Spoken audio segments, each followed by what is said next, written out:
Sorry. All right, good afternoon, everyone. Thank you for coming.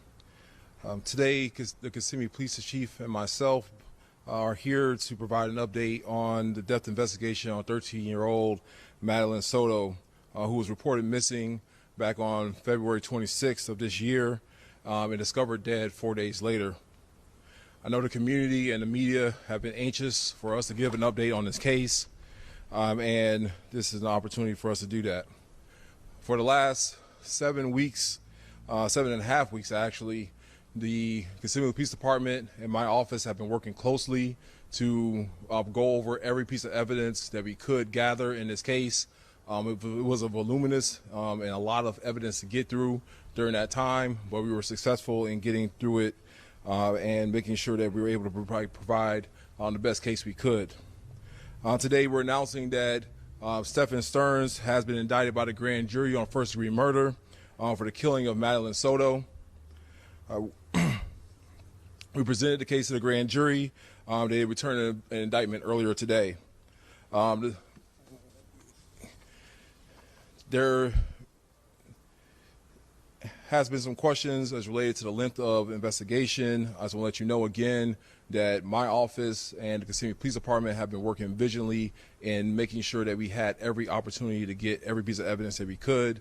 I want to thank the Kissimmee Police Department and their tireless efforts. They've done an amazing job in the heavy lift that we've asked them to do, as well as the prosecutors that have been assigned to this case and making sure that we got every piece of evidence reviewed and gathered in this case. While death investigations usually take around 5 to 6 weeks or longer, we were able to get this one done relatively quickly and get the case to the front of the grand jury, like I said earlier today, to return the indictment against Mr. Stephen Stearns. The death penalty in this case, we have not decided to what decision we're going to make in that case. We're going to continue those discussions going forward, and we'll let you know again when we make that decision as to whether we're going to seek the death penalty in this case. I want to thank the grand jury for their hard work and their efforts in making sure that we're making this first step in seeking justice for Madeline Soto, for her family, and so the community can have closure in this case. The defendant will appear at initial appearances, I believe probably the next day or two.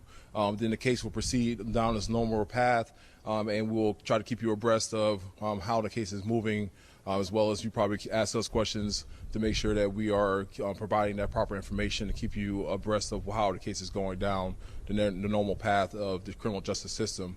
I'd like now to introduce Chief of Police Betty Holland, and for her to provide comment.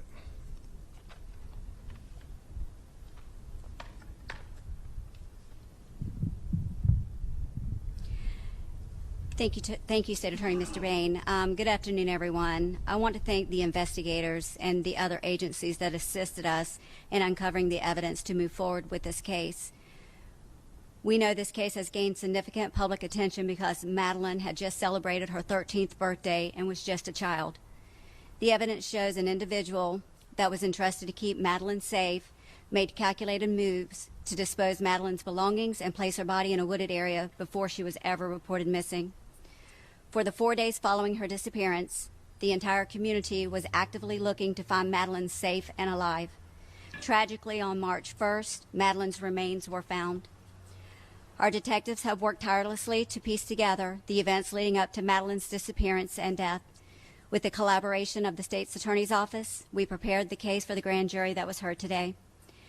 The grand jury determined that our department secured enough evidence to obtain a first-degree murder indictment. We appreciate each grand jury member for their careful consideration. We want to thank the diligent work of the State's Attorney's Office, the Medical Examiner's Office, and our other law enforcement partners who assisted with this investigation. Your expertise and dedication were instrumental in uncovering the truth.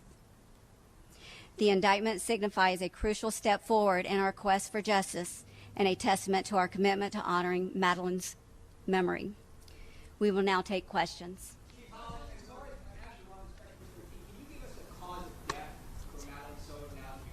Right, I'm going to defer to the State's Attorney. Good afternoon. Although an indictment has been returned this afternoon, it is still an open and ongoing criminal investigation. So much of this information cannot be disclosed until Mr. Stern's attorney, if he does so, elects to participate in discovery, and then all of you in the media know how to go about seeking information through public records. Was there anyone else in the house that we figured out that had any purpose? Not that we've uncovered. State Attorney? Again, all questions about the facts of the case are not subject to disclosure because of public records laws at this time. Once his attorney participates in discovery, then you can make public records requests through your normal channels as you do in other cases. What is the status of the investigations in regards to the bullet? Something you can share about it? At this time, the only person being charged is Stephen Stearns. And again, this is not over. There is an ongoing investigation to uncover more evidence, and therefore we can't comment. There's going to be the same response on any question about the facts of the case.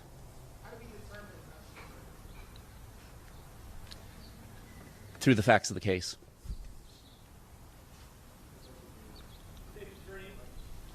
What factors have to be considered before you decide it's going to be death? So with any death case that is reviewed by my office, when it's determined to be a homicide, we have to look at the statutory aggravating factors that are laid out in our Florida law. Once we've determined that we have sufficient evidence to prove those factors to the proper evidentiary standard, then we have to talk about whether this is a death penalty case. And that's a discussion that we're still going to be having for the next couple of weeks to make sure that we're making a legal decision that's appropriate in this case. Leading up to this, have there been any discussions with Mr. Stearns, considering there's so many other factors there with the people you guys are looking into? Has he decided to participate in your investigation? I'll leave that for Mr. Will. Cannot comment on whether Mr. Stearns has been doing anything. He has counsel. And as far as plea offers, no, there are no plea offers made on the open case.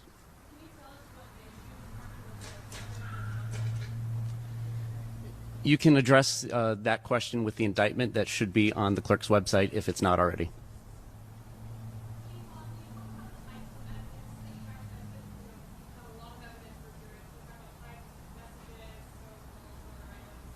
I'm going to have to defer to the state's attorney.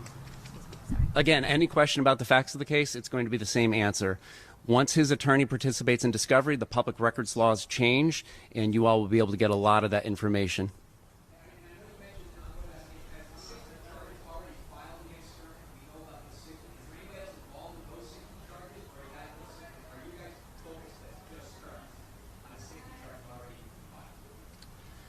As far as the 60 counts that are already filed against Mr. Stearns, that is solely involving Mr. Stearns as a defendant. Not to those 60 charges. Sorry. It's the Family family working with the investigation. It's the family working with the investigation. It's an ongoing investigation. Can't comment on who's working with us. Okay. This will be the last question. I'll let you get that in. What was it?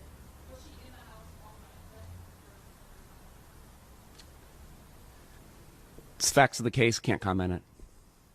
So thank you all so much for coming out today. If you need this gentleman's name, it is Will Jay, W-I-L-L-J-A-Y. He is our homicide unit chief for the state attorney's office for the 9th Judicial Circuit. Thank you all so much for coming out today.